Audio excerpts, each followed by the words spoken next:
আপনি আপনার স্নিগ্ধ কিরণ আমাকে প্রদান করুন।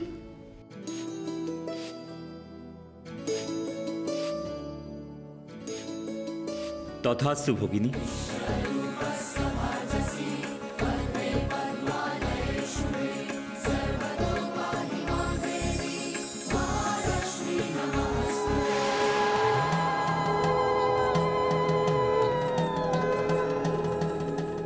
হে নারায়ণ, আমি শপথ করছি আজ থেকে অসুরকুলের শুভ বুদ্ধি জাগ্রত করার প্রচেষ্টায় আমি নিজেকে অর্পণ করব।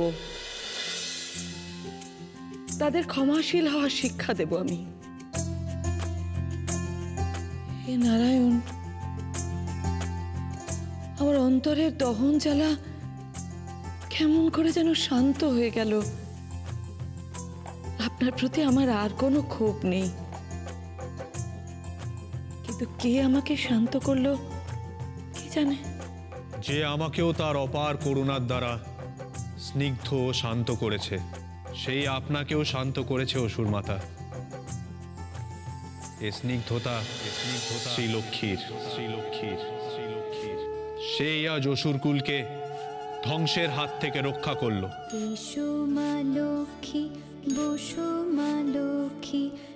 হে নারায়ণ, আমি আমার ভুল বুঝতে পেরেছি, আর আজ তা শুধরে নিলাম। শ্রীলক্ষ্মীর সঙ্গে আপনার মিলনে শুধু দেবকুলের নয়, ত্রিলোকের মঙ্গল হবে সুনিশ্চিত। আমি অসুরকুলের চেতনার পরিবর্তন করবই হে নারায়ণ।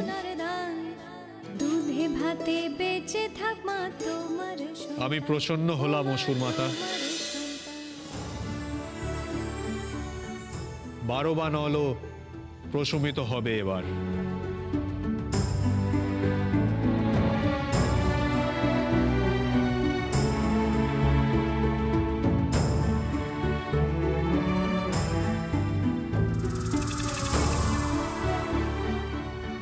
নিশ্চয়ই নারায়ণ প্রসন্ন হয়েছেন। অসুরগণ, অসুরীগণ, আমরা এই স্থানে অপেক্ষা করব মাতার নির্দেশের জন্য।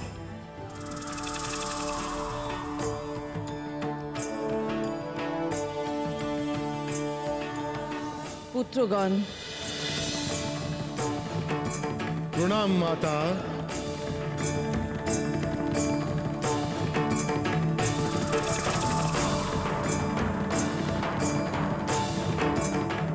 মাতা, কি বললেন নারায়ণ? আপনি তার ক্রোধকে প্রশমিত করলেন কি উপায়ে? নারায়ণকে আমি প্রকৃতই ভুল বুঝেছিলাম। আজ আমার ভুল ভেঙে গেছে।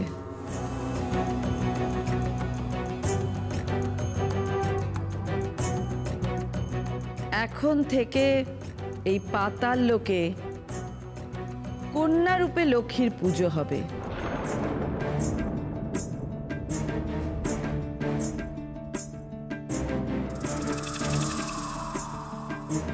শ্রীলক্ষ্মীর পুজোর আয়োজন করো চণ্ডচূড়।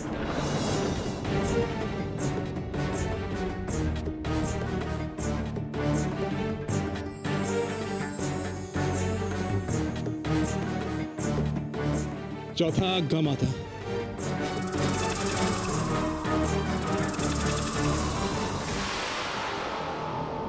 महालक्ष्मी धीमहि महाश्रियै धीमहि तन्नो श्री प्रचोदयात्।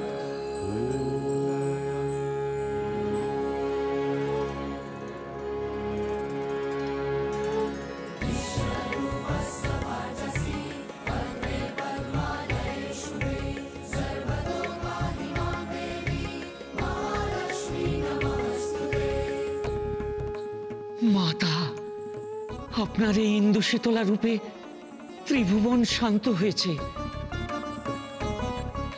এই রূপ আমরা কদাপি বিস্মৃত হব না, কদাপি বিস্মৃত হব না, কদাপি বিস্মৃত হব না।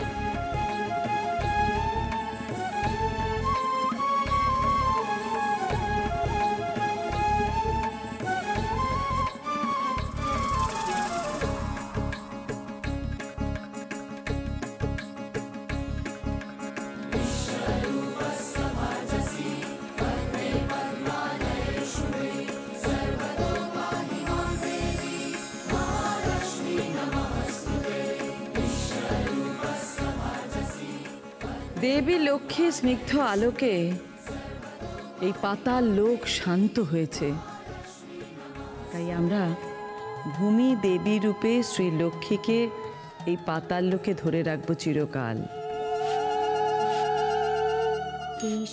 অসুর কন্যা রূপে শ্রী লক্ষ্মী এই পাতাল লোকে বিরাজ করবেন। থাকো মা লক্ষ্মী ঘরে ঘরে, এসো মা লক্ষ্মী, বসো মা লক্ষ্মী, থাকো মা লক্ষ্মী ঘরে। এই নীল পদ্ম তারই চিহ্ন। ফুল ফলার মাঠে সোনার ধান, ও মা কাছে থাকবা ফুল ফলার মাঠে সোনার ধান। দুধে ভাতে বেঁচে থাকবা তোমার সন্তান, ও মা তোমার সন্তান। এসো মা লক্ষ্মী, বসো মা লক্ষ্মী। আমার প্রিয় সন্তান সন্ততিগণ, আমি চাই পাতাল লোকে শ্রী ফিরে আসুক, সুখ সমৃদ্ধিতে ভরে উঠুক চারদিক, জ্ঞানালোকে উদ্ভাসিত হোক অসুরকুল, দুর্ভাগ্য মুছে গিয়ে সৌভাগ্যের সূচনা হোক। এ কি সর্বনাশ দেবে!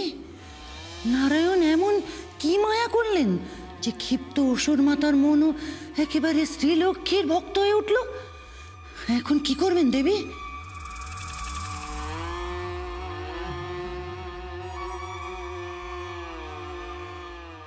যেভাবেই হোক অসুর মাতা দিতির মন আবার বিষাক্ত করে তুলতে হবে, নইলে ত্রিলোকের কোনো স্থানেই যে আমি আমার প্রতিপত্তি বিস্তার করতে পারবো না জড়তি। দেবী, কিভাবে আবার বিষাক্ত করবেন অসুর মাতার মন? আমি কিন্তু সত্যিই খুব চিন্তিত। নারায়ণ আর শ্রীলক্ষ্মীর মিলন বুঝে আর রোধ করা যাবে না। জড়তি, এত সহজে কি করে তুমি পরাজয় স্বীকার করে নিলে? আমি নিশ্চিত যে একটা না একটা উপায় আমি ঠিক খুঁজে বার করব। একটা না একটা সূত্র ধরে অসুর মাতা দিতির মনে বিদ্বেষ উৎপন্ন করতেই হবে। আমি দেবতাদের মনে বিদ্বেষ উৎপন্ন করেছি, আর অসুর মাতা দিতির ক্ষেত্রে পারবো না জড়তি।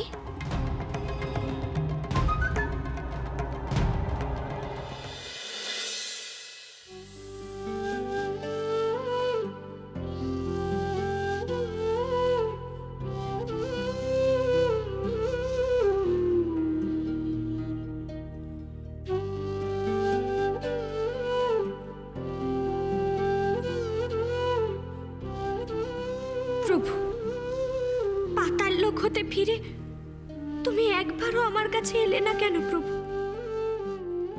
তবে কি আমার পুজো ব্যর্থ হলো?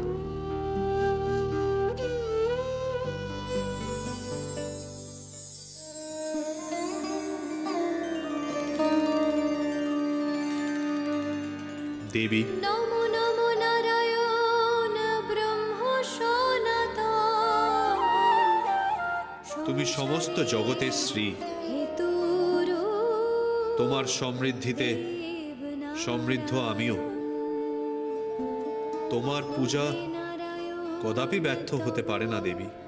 চরণ যুগলে কোটি কোটি শত কোটি প্রণামী। তবে এত বিলম্ব কেন করলে প্রভু? আমি যে সেই কখন থেকে অর্ঘ্য সাজিয়ে বসে আছি।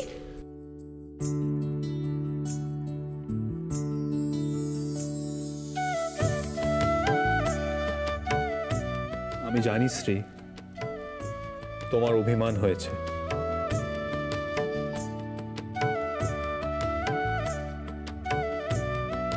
পাতাল লোক থেকে ফিরে আমি ব্রহ্মলোকে গমন করেছিলাম তোমার আমার মিলন ত্বরান্বিত করার জন্য।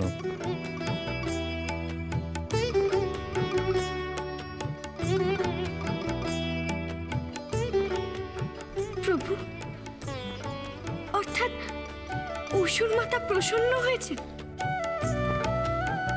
মায়া শক্তির প্রভাব কেটে গেছে প্রভু। এবার আমি তোমার পাদ স্পর্শ করতে পারবো। শ্রী, আজ তুমি নিজেকে আমার শক্তি রূপে প্রকাশ করেছ। তোমার শীতল কিরণের স্পর্শে পাতাল লোক শান্ত হয়েছে।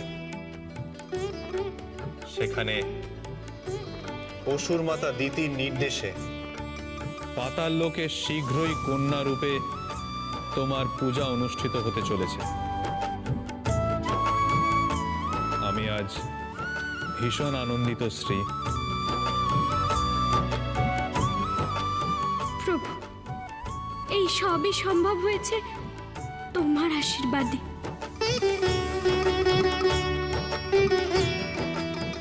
তুমি অনন্ত, তুমি সত্য,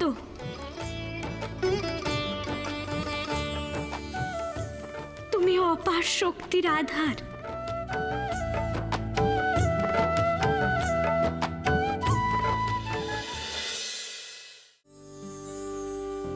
আমি শুধু তোমার পদতলে স্থান পেলেই ধন্য হে নারায়ণ।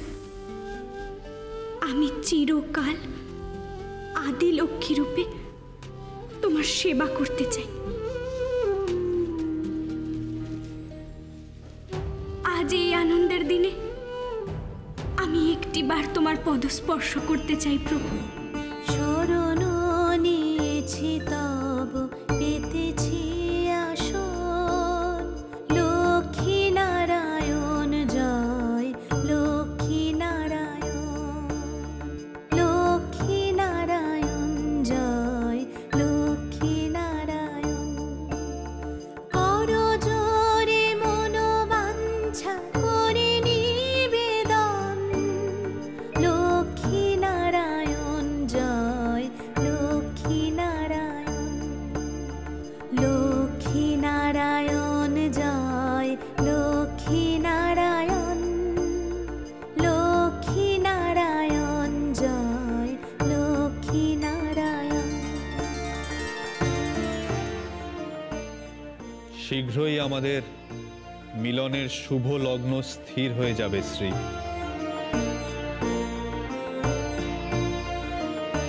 কৃপা করো দীন জনে দয়া, বৈকুণ্ঠ লোক তোমার আগমনের প্রতীক্ষায়। লক্ষ্মী নারায়ণ জয়, লক্ষ্মী নারায়ণ, লক্ষ্মী নারায়ণ জয়। এবার আমাকে বিদায় দাও শ্রী।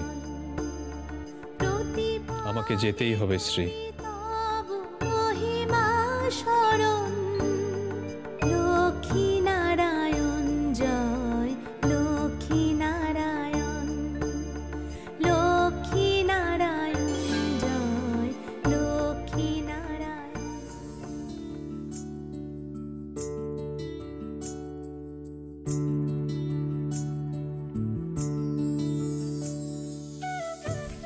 পেচক, আজ যে আমার কি আনন্দ হচ্ছে। মনে হচ্ছে জীবনের সব সুখ কেন্দ্রীভূত হয়েছে আমার অন্তরে। এই সুখ, এই আনন্দ কার সঙ্গে বন্টন করব আমি আজ? আমাদের সঙ্গে বন্টন করো ভগিনী। তোমার সুখে আমরাও সুখী হতে চাই। দেবী, আপনি আমার অভিনন্দন গ্রহণ করুন দেবী। দেবগণ মহা সমারোহে আপনাদের বিবাহের উদ্যোগ নেবেন বলে স্থির করেছেন দেবী।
জড়তি, আমরা অসুরী বেশে পাতাল লোকের বিভিন্ন স্থানে ঘুরব। কোথাও না কোথাও কোনো না কোনো সূত্র ঠিক খুঁজে পাওয়া যাবে।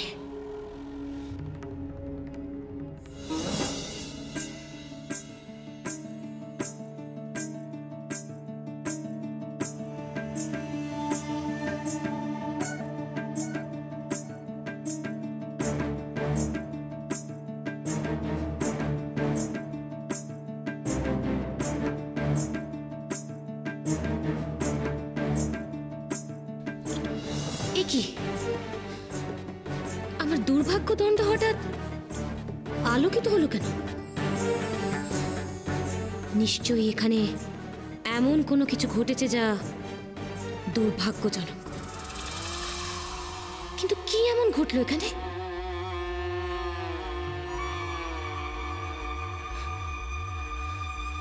দেবী, আমাদের এখানেই অপেক্ষা করা উচিত। ঠিক বলেছ জগতী, আমরা এই স্থানেই অপেক্ষা করব। কি ঘটেছে তা জানতেই হবে। দেবী, কেউ একজন এদিকেই আসছে।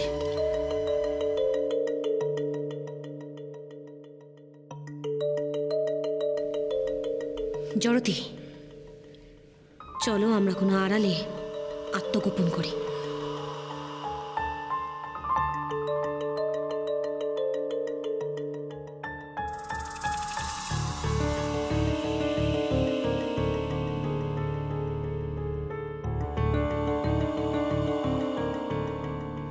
অগ্নিশক্তি সহ এ তো চবনপুত্র ঐর্বের সহকারী। পাতালে অগ্নি সৃষ্টি করাই এর কাজ।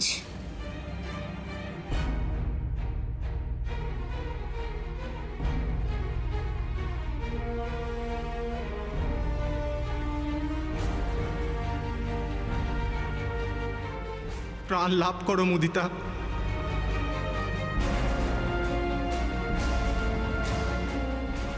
প্রাণ লাভ করো পুত্র গৃহপতি। যেদিন হতে তোমরা প্রস্তরে পরিণত হয়েছ, আমার জীবন শূন্য হয়ে গেছে।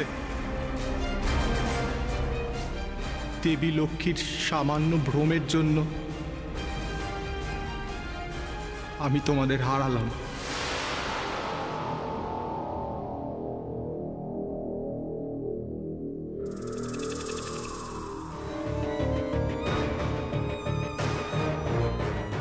বিনা অনুমতিতে এই পাতাল লোকে শ্রীলক্ষ্মী যদি স্বর্গের অগ্নি প্রজ্বলিত না করত,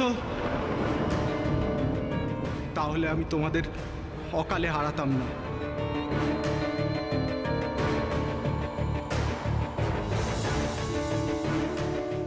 কি লাভ হলো মুদিতা তোমাদের এই প্রাণ ত্যাগ করে? যে জলজ উদ্ভিদ অগ্নি থেকে রক্ষার জন্য তোমরা আত্মত্যাগ করলে, নারায়ণের আদেশে চবনপুত্র ঐর্ব 12 বাগ্নি বৃদ্ধি করে সে সবই তো বিনষ্ট করল। কি লাভ হলো মুদিতা?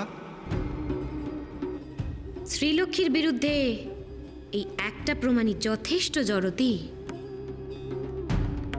পাতাল লোকে প্রাণ শক্তি হরণ করার অপরাধে অপরাধী সে। দেবী, এবার আপনার জয় নিশ্চিত। অবশেষে নারায়ণ আর শ্রীলক্ষ্মীর মিলন বোধহয় রোধ করা সম্ভব হবে।